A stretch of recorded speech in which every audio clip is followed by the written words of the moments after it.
Sphera. Sphera. Sphera. Sphera. This is Hypertourismos, a podcast by Maëlle Julou for the Sphera project. Available on EuroPod, the European podcast platform. Episode 6. Should we stop traveling? After 5 episodes focusing on Santorini, I now would like to take a step back, take a look at how overtourism is impacting places and communities on a European scale. I found the perfect person to talk about that, an academic expert on the subject. His name is Paolo Russo. He's a university teacher of urban geography in Tarragona, Spain, and he coordinated PhD programs in tourism and leisure. Dr. Russo is the author of many publications in academic journals and books on the subject, and he's currently leading the European project SmartDest, tackling tourism mobilities and social exclusion.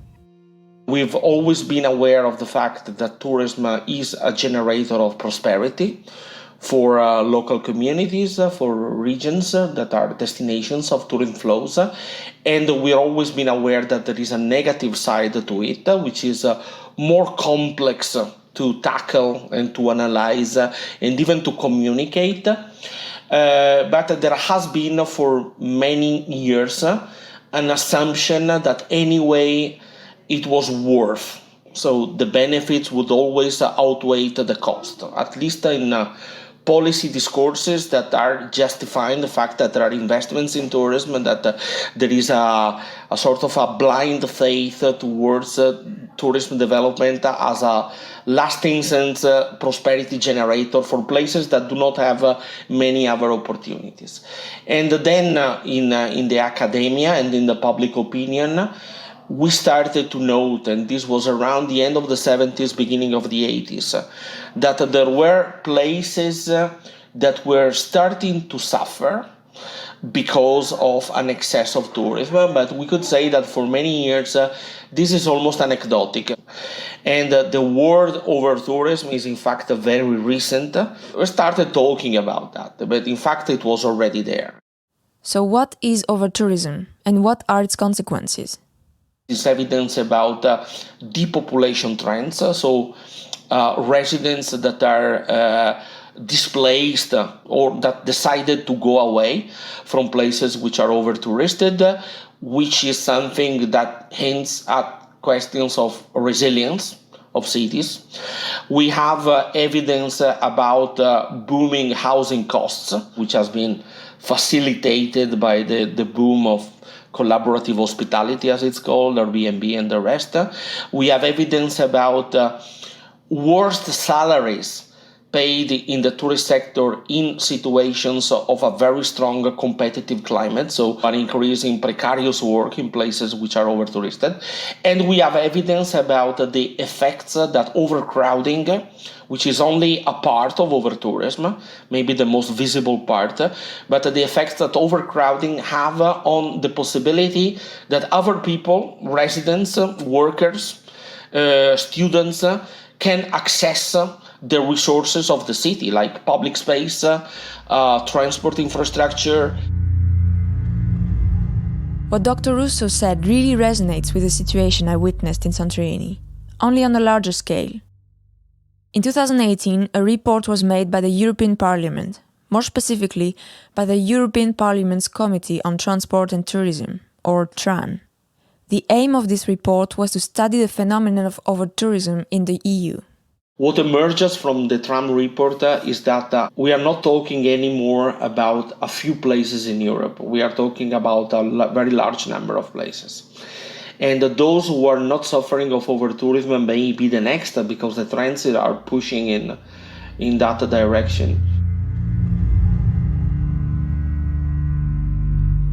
That report was a very good moment to have let's say, an analytical approach towards overtourism that made sense. It's presenting the situation as it is and maybe developing a little bit of scenarios of the type of places which are more vulnerable to overtourism. Okay, so what it does is to present some indicators, to present some dimension of analysis that should have fed the policy debate. After this report, the problem was stated. What about policy? Well, since 2018, the issue of overtourism in Europe is still at the very beginning of the policy cycle. In 2019, the European Parliament organized a conference, slowly starting to imagine which kind of policies the European Union should adopt, that will translate into guidelines for cities. Then COVID happened, and it froze the debate. But some big cities over Europe impacted by this phenomenon didn't wait for the EU institutions to tackle the issue to act locally. We have many cities like Barcelona or Berlin or Paris or Amsterdam that started from the bottom up to create some regulatory regimes, to make big decisions, even to observe some important discursive changes regarding the idea of unlimited capacity of growth of tourism in cities. But it comes a point when places, especially big cities in the West, realize that this is almost structural, that there is very little that you can do to limit the overcrowding, the overflow of tourists. One example of this limit is happening because of the privatization of transport infrastructures, a problem that exists all over Europe, and especially in Greece. How do we expect regulating tourist arrivals in the name of sustainability when ports and airports are privately owned and don't have any financial interests acting against overtourism? It's a structural problem, and it's difficult to solve it given the diversity of interests involved and the polarization of opinions. So I want to make an example of how far we are from having an agreement about what has happened in the past and what is likely to happen in the future. My example is that when there started to be the first sign of recovery of tourism in Barcelona last year, the first debate that everybody had, all the important economic stakeholders and policy stakeholders around here, was about the necessity to have a third terminal of the airport of Barcelona, or an expansion of the second terminal of the airport of Barcelona. And the idea was, let's fight against this crisis by bringing more economic activity, by enabling connection to make the economy stronger. And obviously, everybody that has a little bit of a critical eye would say, okay, so in this moment, talking about coming out of a crisis, which among other things has also been generated in a context of hypermobility, by expanding further the attraction capacity of a city, which already has been under siege because of excess of tourism, excess of vehicles, excess of contamination, excess of cruises. And also in a moment in which everybody should be worried about mitigating the climate crisis and reducing emissions, is total nonsense. And the European Union didn't say basically anything. So the European Union was saying, we need to fight against emissions, we need a greener model of global mobility, but they never said we are not going to give you money to build another airport in Barcelona. We're not yet at the stage in which the European Commission has a very clear position on how to mitigate the problems generated by overtourism. But this is an emergency. One reason for the EU to take responsibility now is that in some places there are not even enough people left to fight anymore. One of the things that is happening in all places that went through overtourism for a long period of time, like Venice, like Santorini, is that the local community that would protest and cope against overtourism is basically not there anymore. I mean, Venice has lost half of its population in the last 30 years. I'm sure that the local residents of Santorini are not the same local residents that were there 20 years ago. And we are already now in a situation in which certain places which are over-touristed are doomed to follow the same path until the erasure of local communities, simply because there is no critical mass of people that would fight against that anymore. According to Dr. Russo, the European Union needs to explicitly recognize that residents in tourist cities are in a vulnerable position and start having a real European urban agenda. Another solution is to link the fight of Europe against climate change with a fight against overtourism. Because debating about the degrowth of global mobility is completely part of the debate against the climate crisis. When Dr. Russo talked to me about this degrowth, I wondered, are we currently talking about policies that would regulate the number of people traveling? We have to recognize the fact that mobility cannot be forbidden. It is not in our mindset to forbid mobility. It's not in synchrony with our ideals, our constitution. But we must understand that mobility cannot be cheap. Because if it is cheap, the natural trend is that people go in the same places, and these places are basically destructed, socially and economically, and environmentally. So we need to think in terms of what is the societal acceptance of a mobility that is not cheap anymore, and that is using more and more non-contaminating vessels to move around. So, especially airport mobility, airline mobility, cruise mobility, which is shown to have the worst environmental and social effect per capita by traveler. Of course, we all love tourism. We are tourists, we are travelers. We recognize that tourism has a very important role in our society, in cultural terms, in economic terms, of course, but even in cultural terms, it's part of leisure, and leisure is a very important part of how our society is organized. But we need to recognize that there is a danger, and that this danger has to be tackled with the appropriate weapons. And it is a very complex problem, because it is very difficult to say, okay, if you are a businessman, you're welcome to come here for cheap because you're going to bring work opportunity to my region, but if you are a tourist, please don't come. As policies cannot really act on tourist mobility, could we see it from the side of travelers? Maybe raising their awareness on this issue can make a difference. I don't have a lot of faith, and even I don't rely on the fact that tourists should be educated, because tourists do not see citizens, or do not have any kind of direct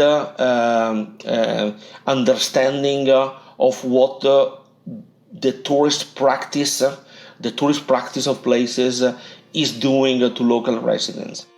After hearing Antonio Russo, I wanted to have some faith and think that maybe the young generation who are becoming more and more aware of the problem can contribute to solving it. So I contacted two of my friends, Léa and Melissa. Léa is French. Melissa is originally American. She has been living in France for many years. I asked them if they had been in places considered as victims of overtourism, and if knowing about this issue makes them rethink the way they travel. I went to Amsterdam, London, and those kind of big cities. Unfortunately, I think I was young at that time when I traveled a lot. So actually, I think I didn't think about it. And I was just enjoying myself to visit every places, every museums. I think the first thing that it was my pleasure. And then I didn't think about the locals, I think. Yeah, for me, it was really similar. When I first arrived in Europe, I actually visited a lot of these big touristic cities because that's what a lot of Americans do. So I definitely followed that trend in the beginning and was much less aware of the kind of tourism I was doing and the way it was impacting the locals. And as time went on, I was still visiting these big cities, but I definitely had another view of it. I remember in Barcelona, for example, seeing signs and even protests against tourism, and then learning about it and becoming more aware that this is a big problem and that I was in my own way contributing to it. But I definitely over time was looking to move away from the bigger cities and also do more slow travel. So for example, instead of spending 1 week and visiting 5 cities in 1 week, Nowadays, what I try to do is just go to one city, and that's something I've done a couple times using websites like Workaway that give people a chance to stay for a couple weeks. I worked in hostels, for example. I worked in an art school. Workaway is a website platform that puts you in contact with potential hosts. The idea is to work a few hours every day in exchange for a free place to stay. I used this platform to stay in a Swedish farm for 2 weeks and live like a local. Like Melissa, this experience changed the way I want to travel. As Melissa, I think I started to feel that I was not feeling okay to just, visit a city for one day, just take picture and then leave. For example, I started 3 years ago to bike a lot. So I started to travel by bike, and it changed my way of living and also to experience traveling, because you start to enjoy more the nature between two cities and what's outside. And then, by bike, you are really, really slow. You enjoy the travels. As both of them start to enjoy slow travel, I can't help but think that the way most people travel is linked with our modern way of life, where everything has to be fast. We consume destination as fast as we consume material goods. I would definitely agree that it's related to our way of life. It's obviously related to capitalism and overconsumption and all the bad things about living in the 21st century. And of course, it's about image and social media. You get so much more attention on social media from a picture in Amsterdam or Venice or, a city people can recognize than you would a picture, in some small village that no one has heard of. Also, knowing the impact that planes and cruise ships have on the environment, would you be ready to try alternative transportations to arrive at destination? When I was younger, I didn't care to take the plane to go really, really far away in Europe or outside Europe.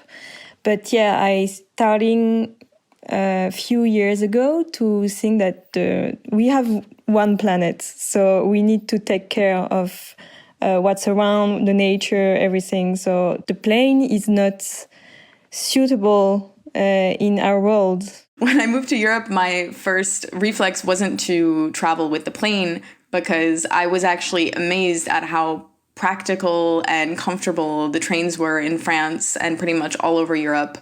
And either other options like buses, hitchhiking, which is one of my favorite ways to get around. This is something I think we really take for granted in Europe. People don't realize that here we're really lucky to have, especially the really good train systems. And it's a better way to travel. I mean, just going through France, going through the countryside, getting to look out the window and listen to music. It's a beautiful, slower way to travel. When we think about travel, we think about huge travel when you go by plane or something else. But, for me, for example, every weekend I take the bike and bike with the train sometimes to go further in France, in the countryside. So every weekend I'm traveling in a way. I'm maybe 100 kilometers from home, but I'm in the mountains or in the forest. I don't know. So we can imagine that travel is also like really close from home. Today's episode showed us that overtourism is established in societal debate, and that this subject also established itself in European academic and institutional circles. It remains to be seen whether overtourism will actually make an entry on the European political agenda. This journey started in Santorini and ends today in Europe. I want to thank all the amazing people I had the chance to interview for the podcast series Hyperturismos. You show us that we can all, in our own level, be part of that change.